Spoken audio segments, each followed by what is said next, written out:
God has given you proof, but you've always been distracted. You asked God for a sign more times than you can count. Not casually, not as a passing thought, but from a place of urgency, from moments when your chest felt tight and your mind would not slow down. You wanted clarity. You wanted direction. You wanted something undeniable, something so clear that doubt would not even have space to exist. And in your mind, that answer had to be strong, visible, impossible to ignore. But pause for a moment and consider something you may have been avoiding. What if the issue was never that God did not answer you? What if the real issue is that the answer did not match the image you created in your own expectations? Because you were looking for something dramatic, something external, something that would interrupt your life in an obvious way.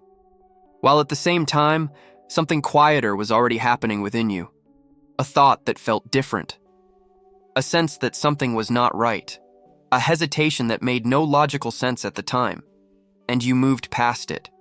You overrode it. You told yourself you were overthinking. How many times did that happen without you even realizing it? There were moments when you felt an unexplainable peace about walking away from something that seemed right on paper. Moments when a delay frustrated you, only to later reveal it protected you from something you could not see. Moments when the same message kept appearing through different people, different situations, different timings, and you brushed it off as coincidence. But it was not coincidence. You were not lacking signs. You were surrounded by them. The real problem is that they did not come packaged the way you expected. They did not announce themselves loudly. They did not demand your attention. They required something you were not giving at the time. Stillness, awareness, discernment, and instead, your attention was somewhere else. Pulled in every direction. Notifications, responsibilities, worries about tomorrow, regrets about yesterday, comparisons, noise, constant mental movement.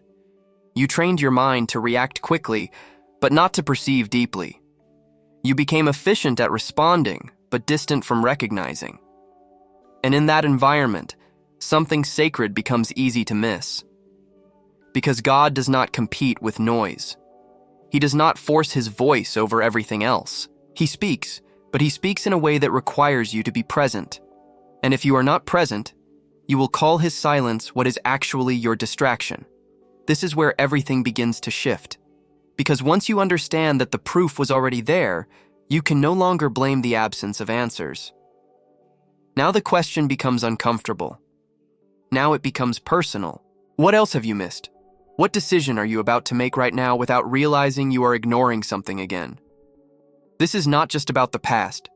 This is about this moment. Right now, as you are listening. Because if you missed it before, you can miss it again. Unless something changes. Unless you start paying attention in a way you never did before. The moment you almost realized. There was a moment. Not a big one. Not something dramatic that stopped everything around you. But a subtle shift inside you that felt different from your usual thoughts.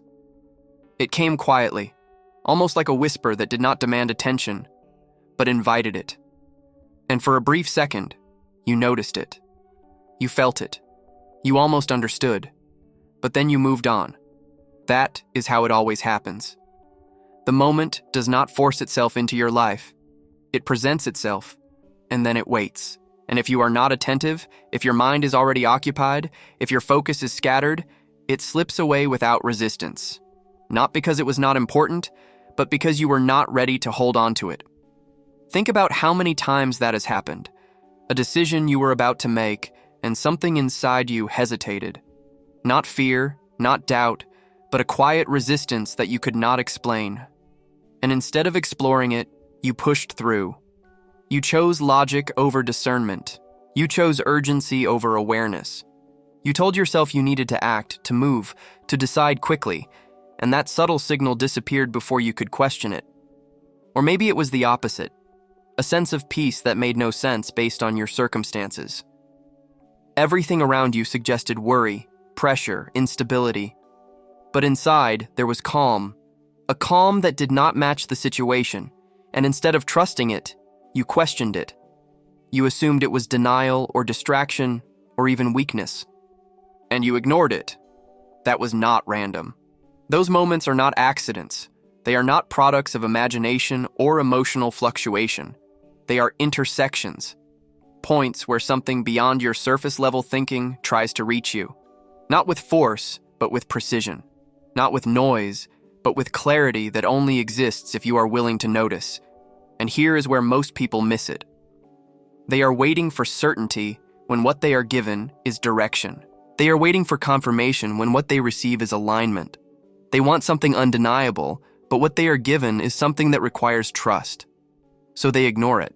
And because they ignore it once, it becomes easier to ignore it again. The sensitivity weakens. The awareness dulls. What once felt clear becomes distant. What once stood out becomes blended with everything else. Until eventually, they start saying something that feels true, but is not. God is not speaking to me. But that is not accurate. The truth is, you almost heard him, more than once.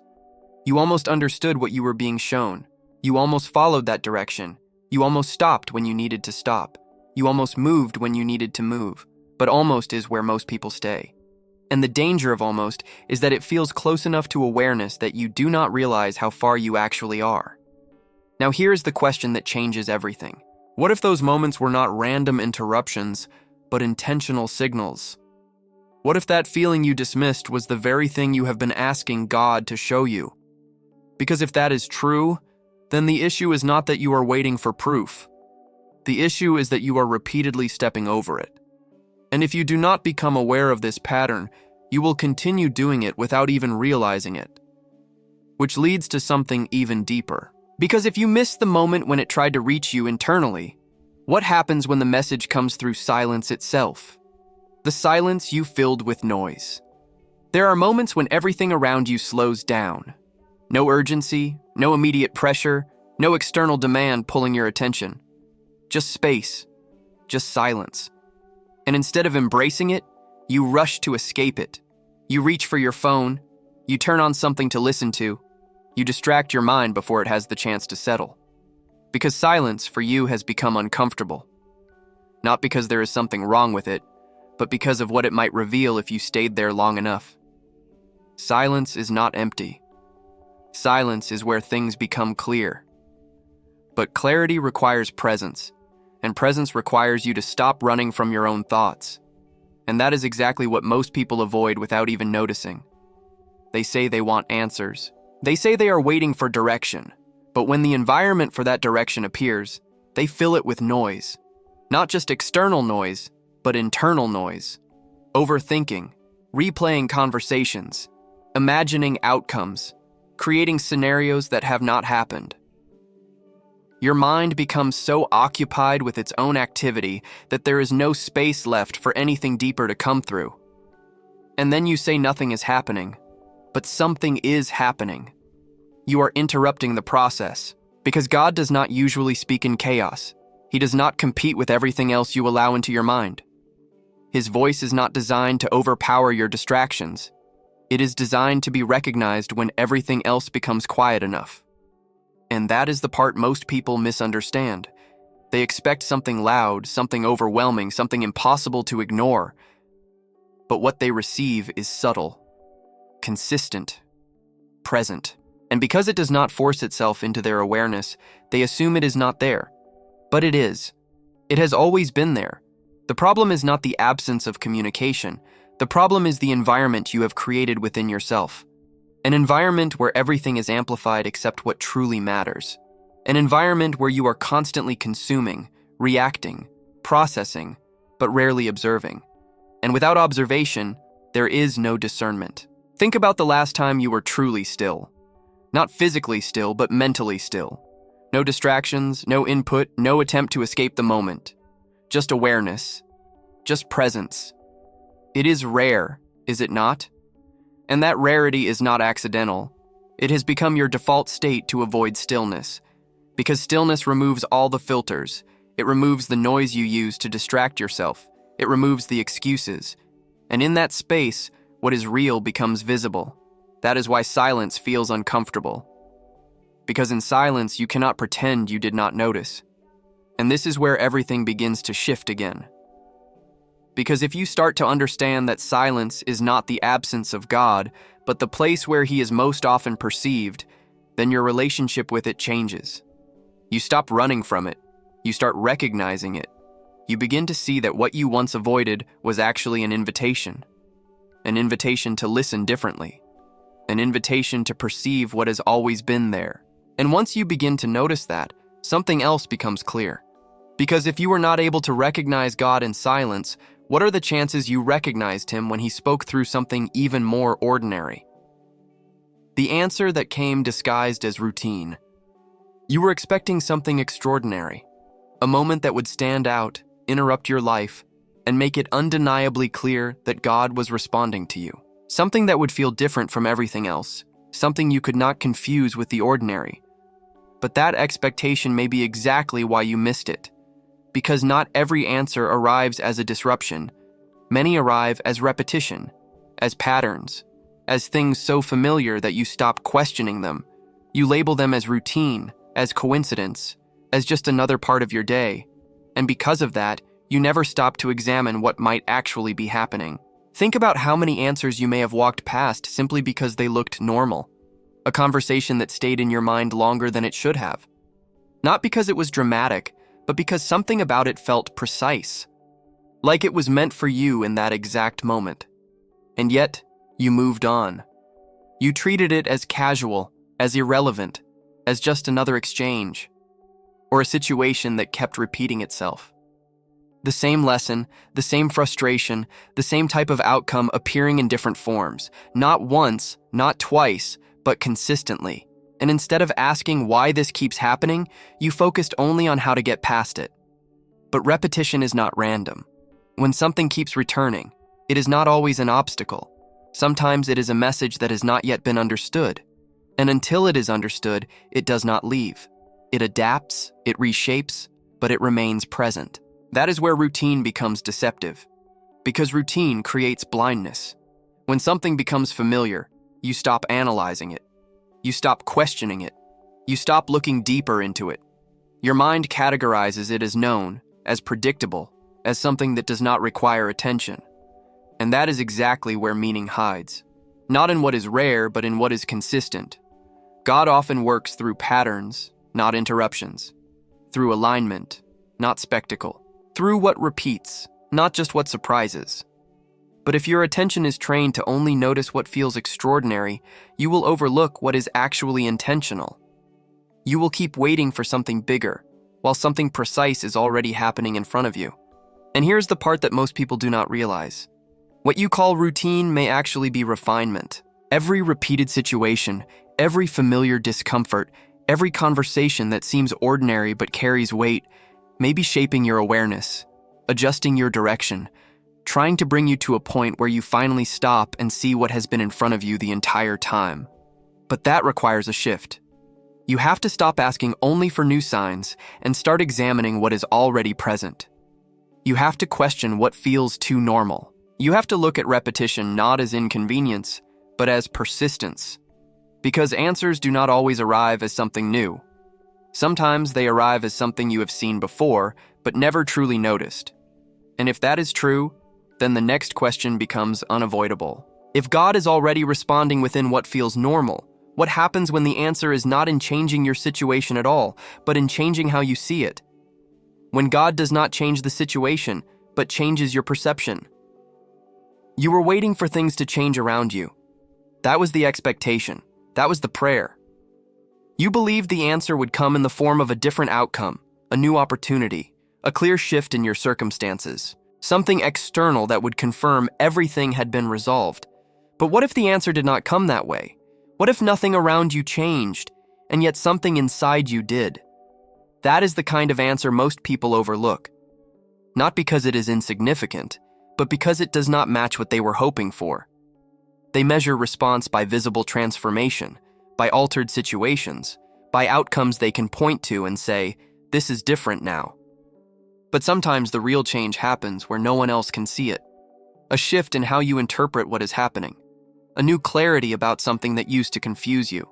A sense of calm in a situation that once caused anxiety. A detachment from something you thought you needed. These are not small changes. These are internal realignments.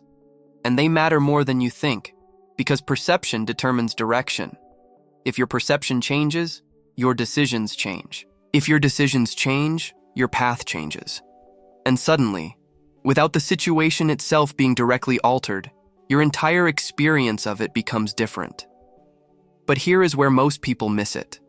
They ignore internal change because it feels subtle. It does not announce itself. It does not create immediate external proof. It requires reflection to even be recognized. And in a life that is constantly moving, constantly reacting, reflection is rare. So the change happens and goes unnoticed. You start seeing things differently, but you do not pause to understand why. You feel less attached to something that once consumed you, but you do not question what caused that shift. You gain clarity, but you treat it as your own conclusion, not as something given to you. And because of that, you disconnect the change from its source. But that clarity did not come from nowhere. That peace did not appear randomly. That shift in understanding was not just your mind figuring things out. It was direction. It was guidance, not in the form you expected, but in the form you needed. Because sometimes changing the situation would not transform you. Sometimes removing the challenge would not develop your awareness. Sometimes giving you what you asked for immediately would prevent you from becoming who you need to be. So instead, the answer comes differently. It comes as perception. God allows you to see differently before He allows things to become different. He adjusts your internal lens so that when external change happens, you are able to recognize it, sustain it, and not return to the same patterns that brought you confusion before. But if you are only looking for visible outcomes, you will miss the preparation happening within you. You will say nothing has changed, while everything necessary is already shifting. And this is where the pattern becomes dangerous. Because if you continue ignoring these internal answers, you begin to believe that God is not responding at all, when in reality, He has already started, which leads to something even more revealing. Because if answers are coming, both externally and internally, why does it feel like you are still waiting? The cycle of ignored answers. You ask.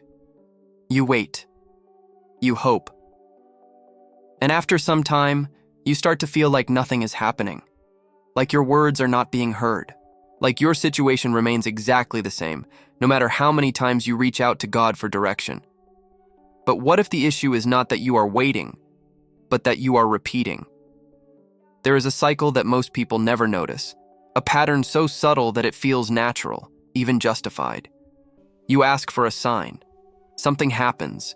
Not in the way you expected, not in the form you imagined, but something shifts, something appears, something tries to reach you. And instead of recognizing it, you question it, you minimize it, or you ignore it completely. Then you ask again, not realizing that the answer you are asking for has already been presented, just not accepted. And because it was not accepted, it feels like it never came. This is how the cycle begins. You pray for clarity, but when clarity challenges your preferences, you hesitate. You pray for direction, but when direction requires change, you delay. You pray for confirmation, but when confirmation does not align with what you wanted to hear, you dismiss it. And then you return to the beginning. You ask again, with the same urgency, the same expectation, the same assumption that nothing has been given to you yet. But something has. The problem is not the absence of answers. The problem is the filter through which you evaluate them. You are not just listening for guidance. You are subconsciously deciding what qualifies as guidance. You are measuring divine response against personal comfort, against timing that fits your plans, against outcomes that feel safe or familiar. And anything that does not meet those conditions is rejected, even if it is exactly what you asked for. This is where the cycle becomes self-sustaining, because every time you ignore an answer, your awareness weakens. Every time you dismiss something that required trust, your sensitivity decreases. You become less able to recognize the next answer, and more convinced that nothing is happening, until eventually, the idea settles in your mind. God is not responding to me. But that idea is built on a pattern you never stop to examine. You are not waiting in silence. You are moving in repetition. And repetition without awareness creates distance. Not because God has stepped away, but because you have stopped recognizing the ways He reaches you. You have trained yourself to overlook what does not match your expectations, And in doing so, you have limited your ability to perceive what is actually being given. Now, the question becomes unavoidable. How many times have you asked for the same thing? Not because it was never answered, but because you never accepted the answer. And if that is true, then something deeper is happening. Because if answers are present, if guidance is already being given, why does it still feel like nothing is changing at all? The illusion that nothing is happening. There is a quiet frustration that builds over time. You do not always say it out loud, but it sits in your thoughts. The feeling that things are stuck, that nothing is moving, that despite everything you have asked, everything you have tried, everything you have hoped for, your life remains in the same place. And the conclusion feels obvious. Nothing is happening. But that conclusion is more dangerous than it seems, because it is not based on truth. It is based on visibility. You are measuring movement by what you can immediately see, by what changes externally, by what can be clearly identified as progress. And if those visible markers are not present, you assume there is no movement at all. But not all movement is visible. In fact, some of the most significant shifts happen in ways that cannot be observed in real time. They happen beneath the surface. They happen in timing you do not control. They happen in alignment you do not yet understand. And because you cannot see them, you dismiss them. Think about how much is required for a single moment in your life to unfold the way it does. The people involved, the timing, the decisions, the sequences that had to align in ways you never witnessed. You only see the result. You never see the process that made it possible. And yet you assume that process is not happening now. That is the illusion. You believe that because nothing has arrived yet, nothing is being prepared. Because nothing has changed visibly, nothing is shifting behind the scenes. Because your situation looks the same, it must be the same. But it is not. What feels like stillness is often positioning. What feels like delay is often coordination. What feels like silence is often preparation. And here's where your perception works against you again. You are trained to value immediacy, quick results, instant feedback, visible progress. You want confirmation that something is happening now in a way you can recognize without effort. And when that does not happen, your mind fills the gap with doubt. You start questioning everything, the timing, the process, even God himself. But what if the absence of visible change is not a sign of inactivity, but a sign that what is being done cannot be rushed? Because some things, if given too early, would not be sustained. Some answers, if delivered before you are ready, would not be recognized. Some changes, if forced prematurely, would collapse under the weight of your current understanding. So instead, the process continues, without your awareness.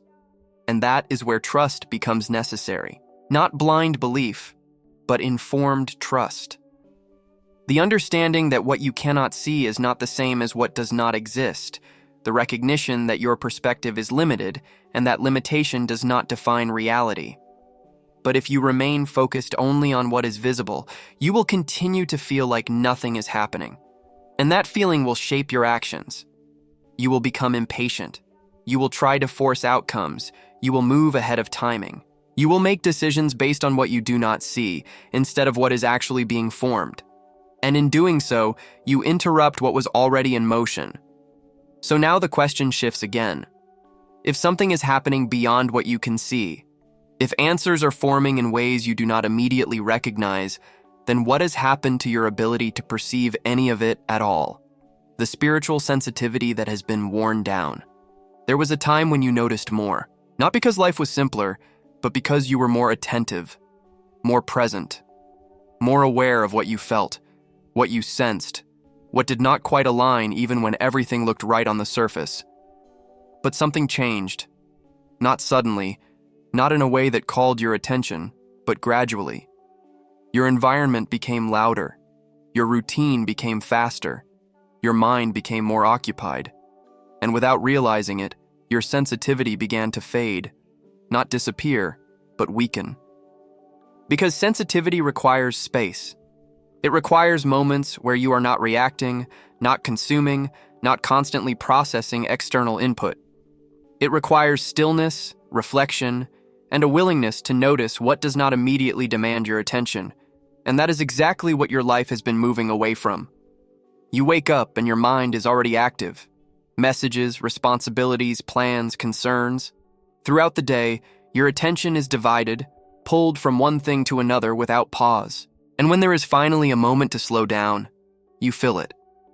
You replace it with something else, something easier, something that prevents you from sitting in awareness. Over time, this creates a condition. You become responsive, but not perceptive. You become efficient, but not discerning. You know how to handle what is in front of you, but you lose the ability to sense what is beneath it. And that has consequences. Because spiritual sensitivity is not automatic. It is not something that remains sharp without intention. It can be strengthened, and it can be worn down. And when it is worn down, something important happens. You stop recognizing what you once would have noticed immediately. A thought that once felt clear now feels uncertain. A moment that once would have stood out now blends in with everything else. A signal that once would have caused you to pause now passes without resistance. Not because it is no longer there, but because you are no longer tuned to detect it. This is how disconnection happens, not through absence, but through overload. You are not lacking guidance. You are overwhelmed by everything else. Your senses are saturated with noise, with information, with constant stimulation. And in that saturation, subtlety is lost. But God often speaks through subtlety, not because he cannot be loud, but because what is subtle requires your participation. It requires you to lean in, to pay attention, to become aware in a way that noise does not demand from you. And if your sensitivity has been worn down, you will miss it. You will continue searching for something stronger, something clearer, something that forces recognition, while at the same time ignoring what is already present because it requires a level of awareness you have not been practicing. Now this is where it becomes critical. Because once your sensitivity decreases, your expectations increase. You start needing more obvious signs, more direct answers, more undeniable proof, and anything that does not meet that level feels insufficient, which leads you into another trap. Because now, even when an answer comes, you measure it against what you expected to receive. And if it does not match, you overlook it, which brings you to a deeper conflict. If your expectations are shaping what you are willing to recognize, how many answers have you already rejected without even realizing it? The conflict between expectation and the form of the answer. You do not just ask for answers, you imagine them. Before anything even happens, your mind has already created a version of how God should respond. The timing, the form, the clarity, the outcome. You build a mental picture of what the answer is supposed to look like. And without realizing it, that picture becomes your filter. So when the answer comes differently, you do not recognize it. Not because it is unclear, but because it does not match what you were expecting. This is where the conflict begins. You are not just listening.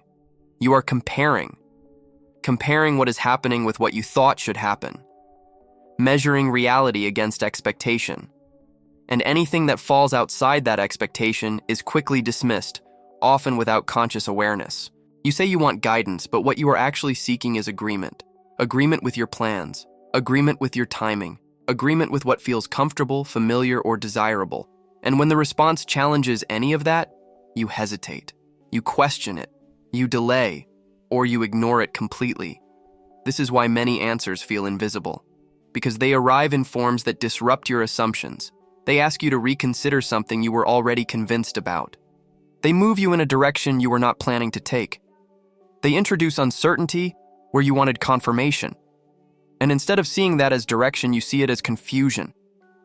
But it is not confusion. It is misalignment being revealed. Because if the answer always matched your expectations, you would never grow beyond them. You would stay within the limits of your current understanding, your current comfort, your current patterns. And that is not guidance. That is reinforcement. Real guidance expands you. It corrects you. It redirects you. And sometimes it contradicts what you thought was right. That is why it feels uncomfortable. That is why it does not immediately feel like an answer. Because it requires you to release control over how things are supposed to happen. And that is difficult. You want certainty, but you also want it within your terms. You want clarity, but only if it aligns with what you already believe. You want direction, but not if it requires you to change direction.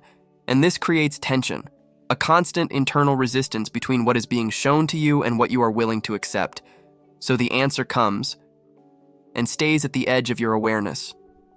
Close enough to notice, but not close enough to be embraced. Because embracing it would mean letting go of your expectation. And until that happens, the conflict remains. You continue asking, continue waiting, continue searching, all while filtering out what does not match the image you created in your own mind, which leads to something even more subtle and even more destructive. Because if expectation shapes what you recognize, then urgency shapes how quickly you overlook it. And that raises a critical question.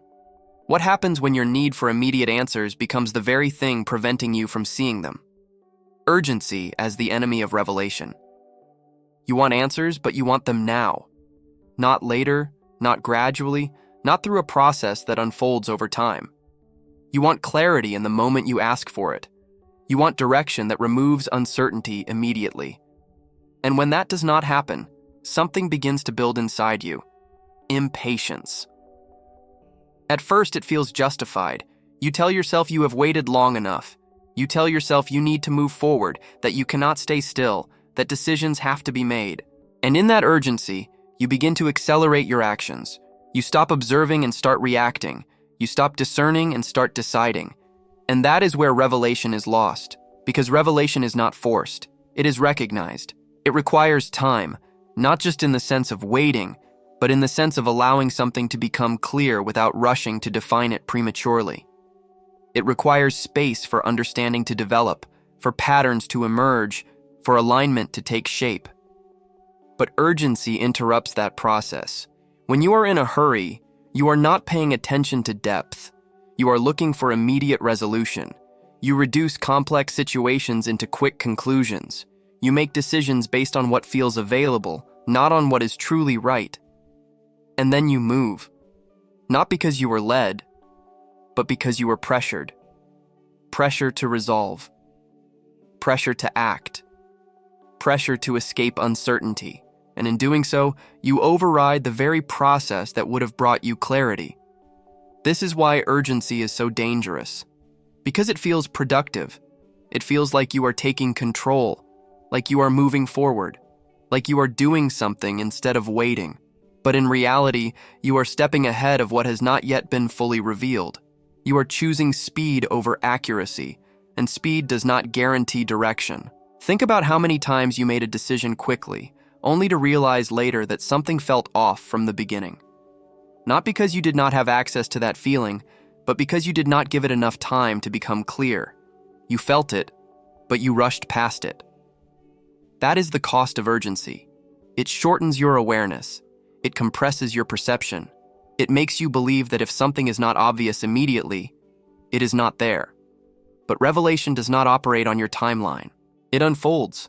It develops. It becomes clear through attention, not through pressure. And if you cannot slow down long enough to allow that process, you will continue missing what is forming right in front of you.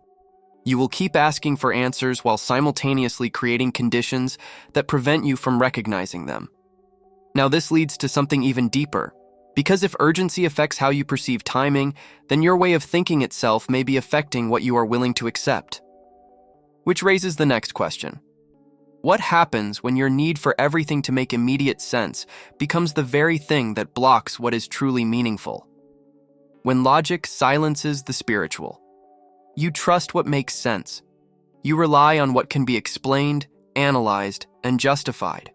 You look at situations, weigh possibilities, calculate outcomes, and move based on what appears rational. And on the surface, that seems responsible. It seems wise. It feels like control. But there is something subtle happening beneath that process. You are not just using logic.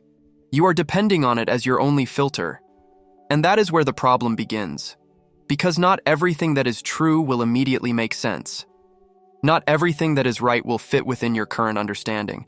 Not everything that comes from God will align with what appears logical in the moment.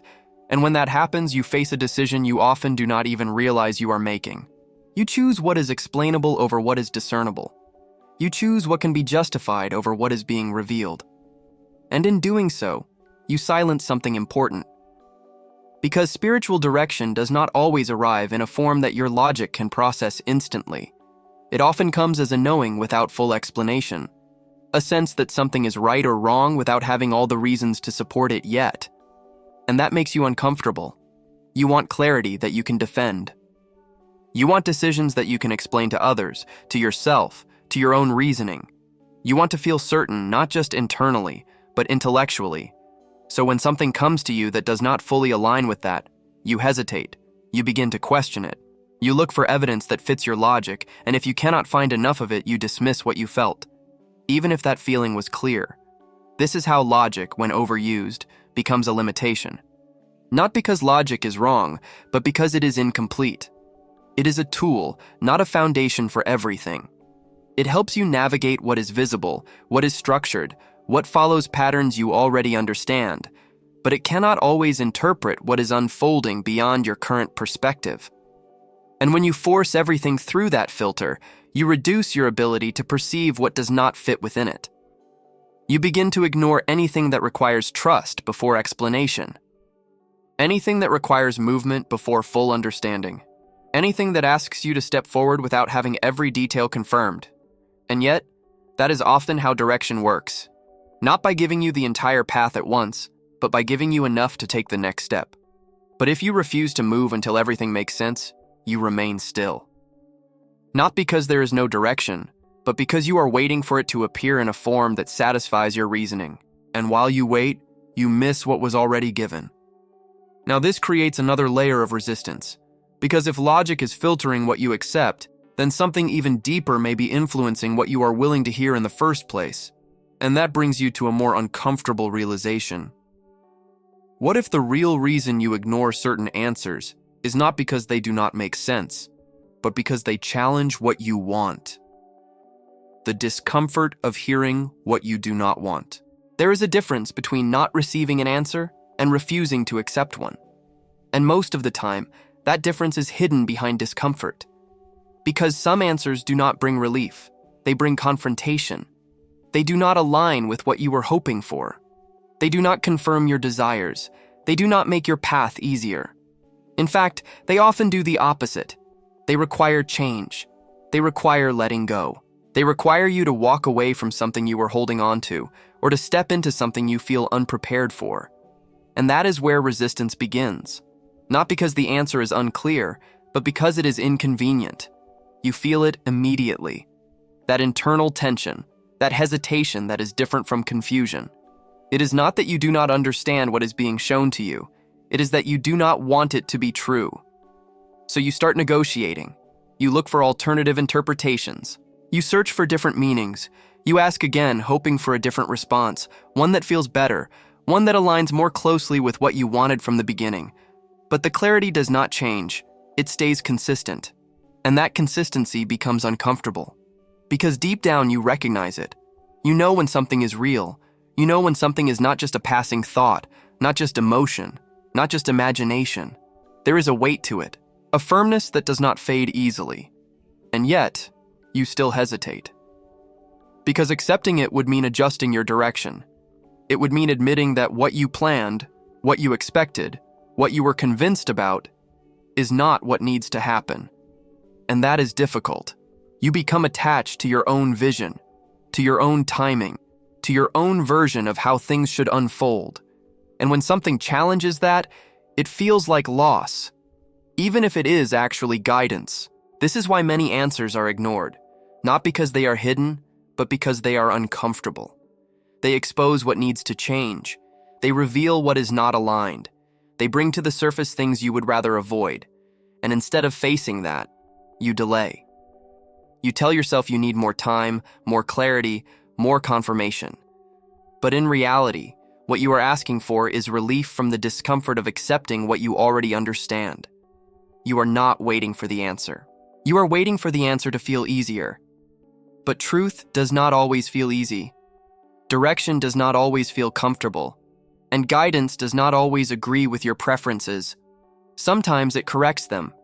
And if you continue avoiding what challenges you, you will remain in the same place, asking the same questions, facing the same patterns, wondering why nothing is changing. But something has been shown to you. You just have not accepted it. Now this leads to something even deeper, because if discomfort makes you resist what is clear, then your connection itself may not be as strong as it once was. And that raises a critical question.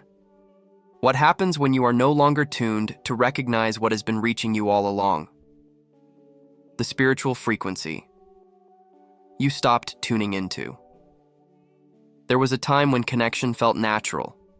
Not perfect, not constant, but accessible. You did not have to force it.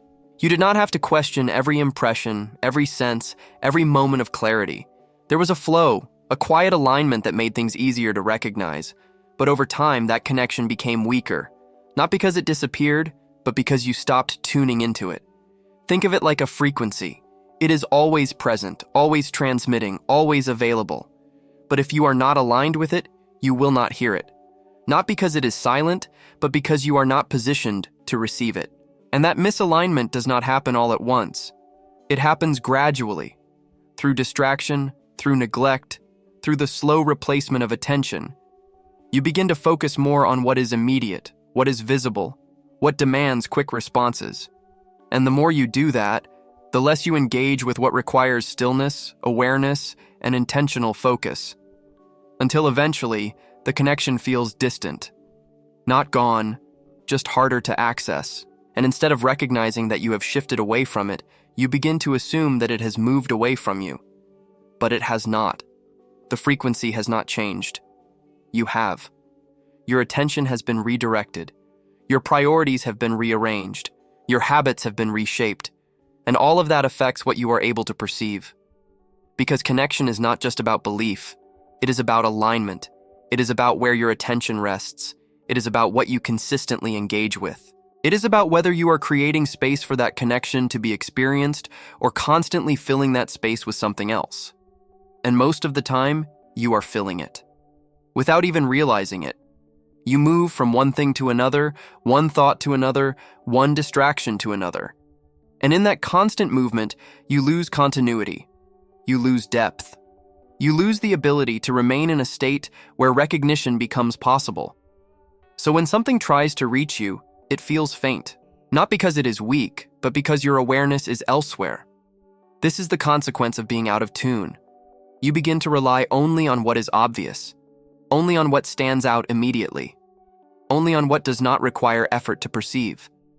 And anything that requires deeper attention feels distant, uncertain, unclear. But that does not mean it is not there. It means you are not aligned with it. And alignment requires intention.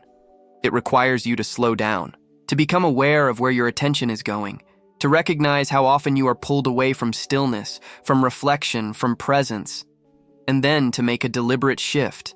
Not once, but consistently. Because tuning into something is not a single action. It is a repeated choice. A choice to listen differently. A choice to observe more carefully. A choice to prioritize what is subtle over what is loud. And until that choice is made, the distance remains. Not because God has stopped reaching you, but because you have stopped positioning yourself to receive. Now this brings you to something even more practical. Because if connection depends on alignment, then you need to look at how often your path has been interrupted in ways you did not understand at the time. And that leads to a new question. What if the very things you saw as obstacles were actually attempts to redirect you? Small interruptions that were actually redirections. You called them inconveniences, delays that disrupted your plans, changes that forced you to adjust, doors that closed without explanation, moments that seemed to go against what you were trying to build, what you were expecting, what you believed should happen next. At the time, they felt like obstacles, something in your way, something slowing you down, something interfering with your direction. But what if they were not interruptions at all? What if they were corrections? Because not every closed door is rejection. Not every delay is denial. Not every unexpected change is a problem. Sometimes these moments are precise adjustments, small shifts that move you away from something you cannot yet see. And because you cannot see it, you resist it. You try to force your way back into what was blocked. You question why things did not work out. You become frustrated with the timing, with the outcome, with the lack of clarity. You focus on what you lost instead of what you may have avoided. But redirection rarely feels comfortable in the moment because it interrupts your expectation. You had a plan, you had a sequence, you had an idea of how things were supposed to unfold. And when something breaks that sequence, it feels like something went wrong, even when it did not. Even when that interruption was the very thing that kept you from going in the wrong direction. Think about how many times something did not happen the way you wanted, and only later you realized it was better that way. Not immediately, not in the moment, but with time, with distance, with perspective. That is the nature of redirection. It is often misunderstood at first, because you are evaluating it based on what you currently know, not on what you have not yet discovered. You are judging it from a limited perspective, without access to the full picture. So you resist it, you push against it, you try to restore what was interrupted. And in doing so, you miss the purpose behind it. Because every interruption carries information. A shift in timing may be protection, a closed opportunity may be alignment, a delay may be preparation. But if your focus is only on maintaining control, you will not see any of that. You will only see disruption. And disruption feels like loss, until you realize it was direction. But recognition requires patience. It requires you to step back and ask a different question. Not just why did this not work, but what is this preventing? What is this changing? What is this revealing that I could not see before? And that question changes everything, because it moves you from resistance to awareness. It allows you to see that not everything that blocks you is against you. Some things are guiding you, quietly, precisely, without explanation. And if you begin to see interruptions differently, you start to understand that what felt random may have been intentional all along. But there is another layer to this, because even when something is repeated enough times to be noticed, it can still lose its impact. And that leads to a final realization before everything comes together. What happens when the very thing that was trying to reach you becomes so familiar that you stop paying attention to it completely? The calling that became too familiar. At the beginning, it stood out. It caught your attention. It made you pause. There was something about it that felt different, something that carried weight, something you could not easily ignore. It came through a thought, a feeling, a pattern, a direction that kept showing up in your life. And for a moment, you noticed it. But then it happened again, and again, and again. And slowly, what once felt significant started to feel normal. That is how familiarity works. It does not remove importance. It removes sensitivity. What repeats without being fully understood begins to lose its impact. Not because it matters less, but because your mind adapts to it. It categorizes it as known, as expected, as something that no longer requires attention. And that is where the danger begins. Because the calling did not stop. The message did not fade. The direction did not disappear. You just became used to it. You started treating it as background noise. Something that exists, but does not demand action. Something that you acknowledge, but do not engage with. Something that feels present, but not urgent. And because of that, you delay. You tell yourself there is still time, that you will respond later, that you need to be more ready, more certain, more prepared. But deep down, that is not the real reason. The real reason is that it no longer feels new. And when something does not feel new, it no longer creates the same sense of urgency. But truth does not need to feel new to be relevant. Direction does not need to feel intense to be valid. And a calling does not lose its importance just because it has been repeated. In fact, repetition is often confirmation. It is persistence. It is something continuing to reach you because it has not yet been answered. But familiarity blinds you to that. You begin to underestimate what is consistent. You start to believe that if something was truly important, it would feel stronger, clearer, more immediate. But that assumption is what keeps you stuck. Because what you are waiting for has already been presented. Not once, but multiple times. And every time you chose not to act, it became easier to delay again. Until eventually, the delay becomes your pattern. And the pattern becomes your comfort. You live with the awareness of what you are supposed to do, but without the movement to actually do it. You carry the knowledge, but not the action.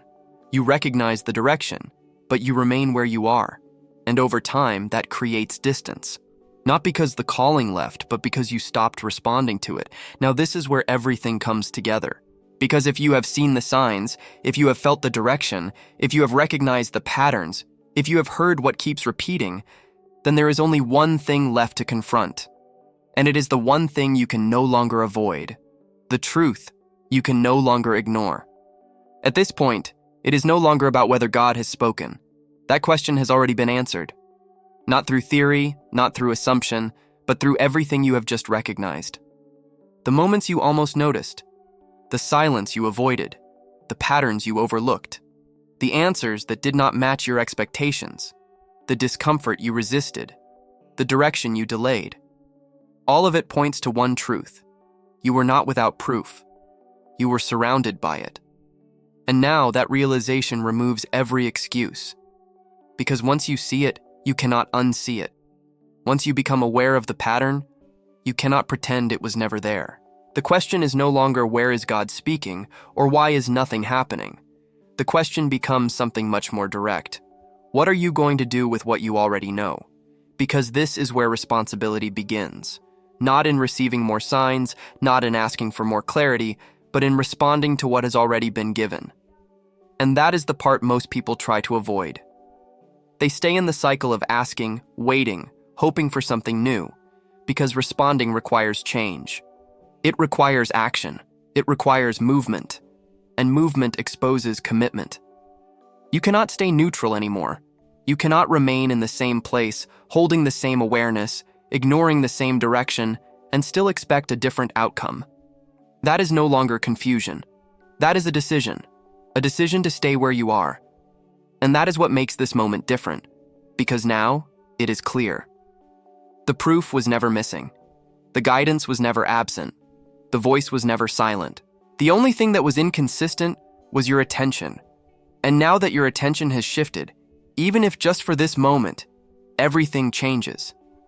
Because now you are aware of the patterns, aware of the signals, aware of the ways you have been reached, guided, redirected, and confronted. And awareness removes distance.